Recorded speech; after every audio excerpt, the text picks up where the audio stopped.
بيكم في مطبخ سوزي. ازيكم حبايبي؟ عاملين ايه؟ يا رب تكونوا بخير. النهارده هنعمل مع بعض طريقه صدور الفراخ بطريقه صحيه، او اللي حبايبي اللي طلبوها مني بطريقه يعني دايت. هنعملها بطريقه سهله خالص خالص من غير ما نقليها ولا اي حاجه. هنقطع صدور الفراخ بالشكل اللي انتوا شايفينه الجميل ده. يلا بينا حبايبي على الطريقه والمقادير. حبايبي المقادير بتاعتنا نص كيلو من صدور الفراخ المخليه. هنقطعها زي البانيه كده، بس يكون تخين شوية ما يكونش خفيف قوي زي ما احنا شايفين كده حبايبي. معانا طبعا البهارات بتاعتنا برضو هنقولها دلوقتي. نص من كل حاجة بشاور عليها، نص معلقة. نص معلقة من الفلفل الأسمر، ونص معلقة من الزعتر، ونص معلقة من البابريكا، ممكن البابريكا المدخنة، ونص معلقة من الملح، ونص معلقة من التوم البودر. يا ريت ما نستعملش التوم الفريش يا جماعة، يبقى أفضل التوم البودر. دلوقتي يا حبايبي هنخلط كل البهارات بتاعتنا زي ما احنا شايفين كده، نخلطها كويس جدا بإيدينا عشان نتبل بيها الفراخ من كل الجوانب، ما نخليش ولا أي حتة مش متبلة عشان تحيق معانا. هنبدرها كده على الفراخ، وندعك فيها بإيدينا كويس جدا لحد ما تتبل كويس جدا.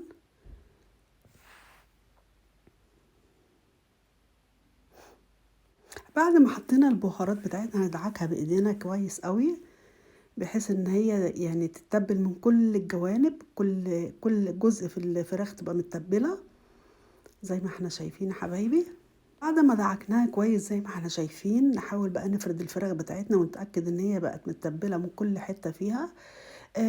هنسيب الفراخ بتاعتنا دي نص ساعة او ساعة في التلاجة. ما نسيبهاش بره حبايبي، زي ما احنا عارفين غلط ان احنا نسيب اللحوم بره. بما اننا عاملين الوجبة دايت يا جماعة، هنعمل معاها رز بسمتي. هنحط حلة على النار فيها مية، اي كمية مية، ممكن نص الحلة. لما تغلي هنحط نص معلقة من الملح وندوبه كويس جدا زي ما احنا شايفين. لما المية تغلي بتاعتنا هنكون محضرين كوباية من الرز البسمتي، نغسلها كويس جدا ونصفيها. لما المية تغلي لنا بنحط الرز بتاعنا. لما المية حبايبي غلت هنحط الرز بتاعنا اللي احنا غسلينه ومصفيينه. الرز هنسيبه يغلي لحد ما يعني يبقى 90% سوا، مش هنسويه سوا كامل يا حبايبي. من الرز بتاعنا غلى زي ما احنا شايفين. هنوطي طبعا النار كأننا بنسوي رز على يعني نص الدرجة اللي انا معلية عليها. ونغطي الحلة، واهم حاجة ننتبه له طبعا ما نسيبهوش عشان ما يستويش سوا كامل.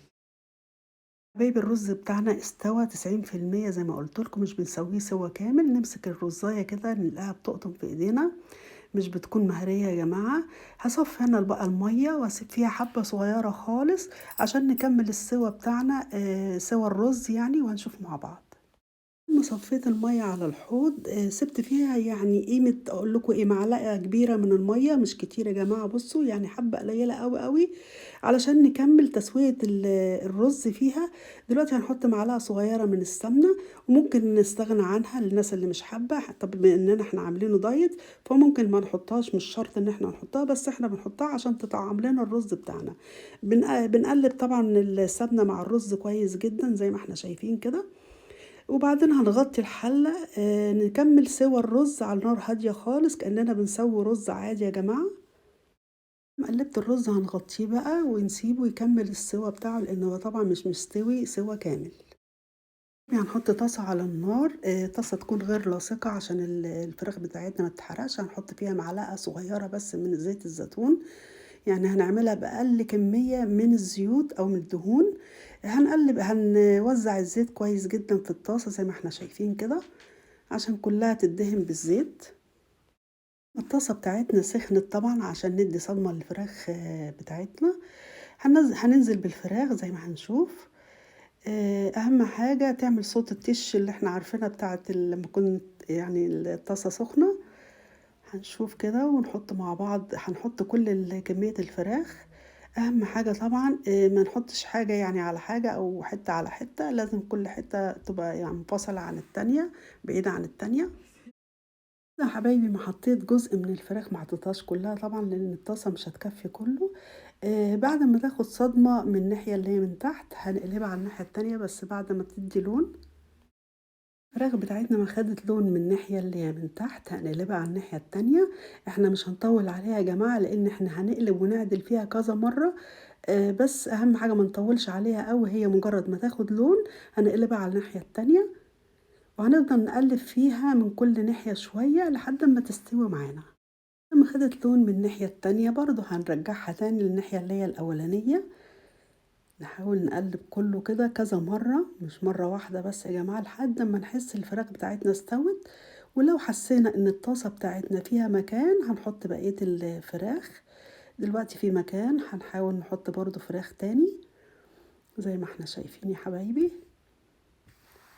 دلوقتي أنا هانزل ببقية الفراخ زي ما إحنا شايفين، وهنسيب الجزء الأولاني اللي إحنا نزّلناه أو حطيناه يكمّل سواه، يعني هاكمّل أنا بقية الطاسة وهاسيب الأولاني زي ما هو لحد أمّا يستوي خالص وأحس إن هو استوي. وما نحاولش إن إحنا ننشّفها وندوس عليها زي ما إحنا شايفين برضه، عشان الاستوا يدخل من جواها. باحاول أقلبها من الناحية التانية بكل الجوانب، والجزء اللي أنا حطيته برضه باحاول أقلبه برضه علشان خاطر طبعًا يستوي. أنا مش عايزة الفراخ بتاعتنا تاخد لون بس، عايزاها تستوي من جوه كمان، دي أهم حاجة.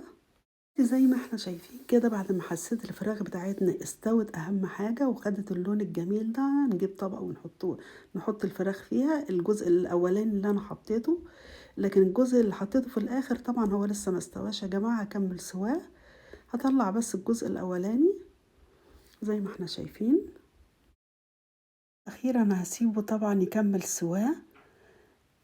آدي الفراخ بتاعتنا زي ما أنتم شايفين أخدة لون جميل جدًا وطرية من جوّه وjuicy. الجزء اللي أنا حطيته الأخير أنا ما حطيتش ولا نقطة زيت زي ما إحنا شايفين، هي معلقة الزيت الصغيرة اللي أنا حطيتها. تعتبر الفراخ بتاعتنا مشوية، يعني إحنا بنشويها يا جماعة. كمية الزيوت بتاعتها قليلة جدًا. بعد ما يستوي يعني وأتأكد إن هُم استووا هاطلّعهم برضه. كده خلّصنا كمية الفراخ كلّها، وآدي الرز بتاعنا برضه استوى معانا في نفس الوقت زي ما إحنا شايفين الرزاية مفلفلة واحدة بوحدتها. شكله جميل جدًا وريحته حلوة أوي، أوي بسبب نُص معلقة أو معلقة السمنة الصغيرة اللي إحنا حطيناها. الرزاية مفلفلة، بُصّوا قد إيه هي مفلفلة حبايبي، الواحدة بوحدتها بجد وطعمه جميل جدًا. هنبتدي نغرف بقى الطبق بتاعنا، أي بولة عندنا هنغرف فيها الرز. حبايبي الوصفة بتاعتنا خلصت النهاردة، ايه رأيكم بقى في الجمال ده؟ الطبق شكله جميل جدا، واهم حاجة ان هو طبق صحي. ينفع قوي للدايت زي ما قلت لكم. اتمنى الوصفة حبايبي تكون عجبتكم، ولو عجبتكم ما تنسوش بقى في اللايك، ده اهم حاجة، واللي بيرفع الفيديو يا جماعة. واللي اول مرة يشوف القناة بتاعتي يدوس على كلمة اشتراك او سبسكرايب. وياريت تتابعوني على صفحتي على الفيسبوك باسم مطبخ سوزي، واقول لكم سلام، باي باي.